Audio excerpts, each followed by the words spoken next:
ಸ್ವಾಗತ ಸುಸ್ವಾಗತ. ವೇದಿಕೆಯನ್ನು ಅಲಂಕರಿಸಬೇಕಾಗಿ ವಿನಂತಿಸ್ಕೊಳ್ತೇನೆ. ಹಾಗೆ ಶ್ರೀ NS ಬೋಸರಾಜುರವರು ದಯಮಾಡಿ ಬಿಡುಗಡೆ ಆಗ್ತಿರುವಂತಹ ಕೃತಿ ನೀರಿನ ಹೆಜ್ಜೆ. ಈ ಕೃತಿಯ ಬಗ್ಗೆ, ಈ ಒಂದು ಹಾದಿಯ ಬಗ್ಗೆ ಇನ್ನಷ್ಟು ಮಾಹಿತಿಯನ್ನ ಹಂಚ್ಕೋಬೇಕಾಗಿ ನಮ್ಮ ಹಿರಿಯ ಪತ್ರಕರ್ತರ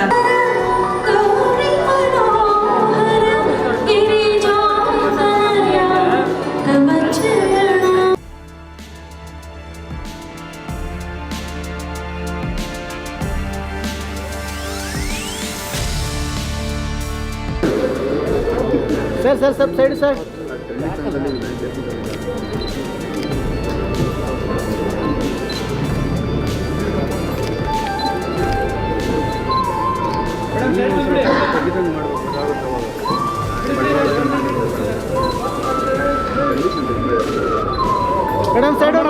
मैडम साइड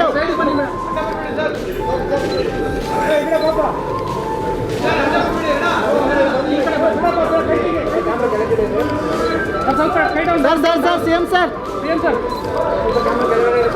ಹೋಗ್ಬೇಡಣ್ಣ, ಒಂದು ನಿಮಿಷ ತಡೆಯೋಣ.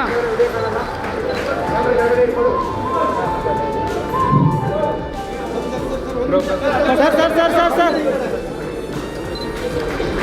सीएम सर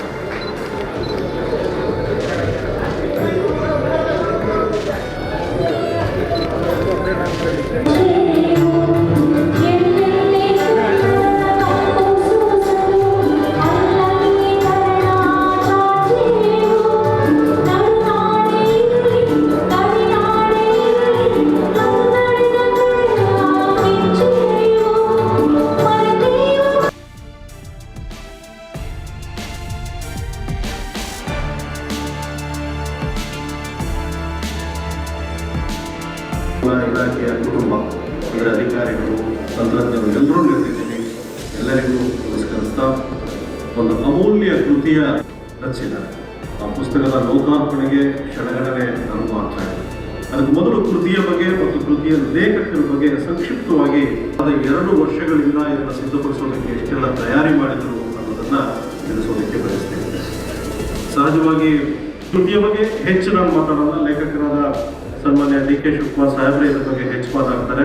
ನಾನು ಕೃತಿಯ ಬಗ್ಗೆ, ಕಾವೇರಿಯ ಆರತಿಯ ಬಗ್ಗೆ ವಿಚಾರಗಳು ಇವೆಲ್ಲವನ್ನೂ ಕೂಡ ಪುಸ್ತಕದಲ್ಲಿ ಒಳಗೊಂಡಿದೆ. ಜೊತೆಗೆ ಅಂಕಿಅಂಶಗಳು ಬಹಳ ದೊಡ್ಡ ಸಂಖ್ಯೆ ಅದರಲ್ಲಿ ಸೇರ್ಕೊಂಡಿದೆ. ಹಾಗಾಗಿ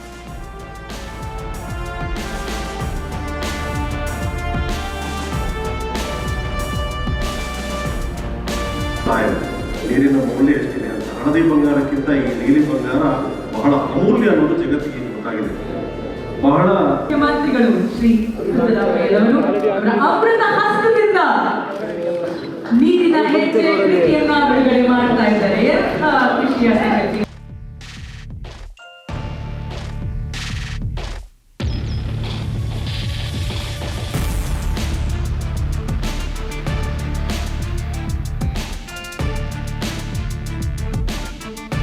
ಸಿದ್ದರಾಮಯ್ಯನವರು, ಸನ್ಮಾನ್ಯ ಉಪಮುಖ್ಯಮಂತ್ರಿಗಳಾದ ಶ್ರೀ DK ಶಿವಕುಮಾರ್ ಅವರು ಹಾಗೂ ಎಲ್ಲ ಗಣ್ಯರು, ನಮ್ಮ ಸಚಿವರೆಲ್ಲರೂ ಸಹ ಒಗ್ಗೂಡಿ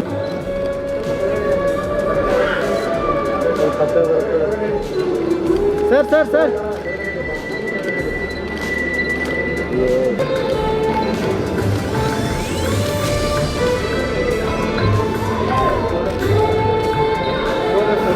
ಇದು ಬರೀ ನಮ್ಮ ರಾಜ್ಯಕ್ಕೆ ಅಲ್ಲ, ಈ ದೇಶಕ್ಕೆ ಬೇಕಾಗಿರುವಂತಹ ಒಂದು ದೊಡ್ಡ ಕೊಡುಗೆ. ಅದೇ ಬಹಳ ಪ್ಯಾಷನೇಟ್ ಆಗಿ ನಮ್ಮ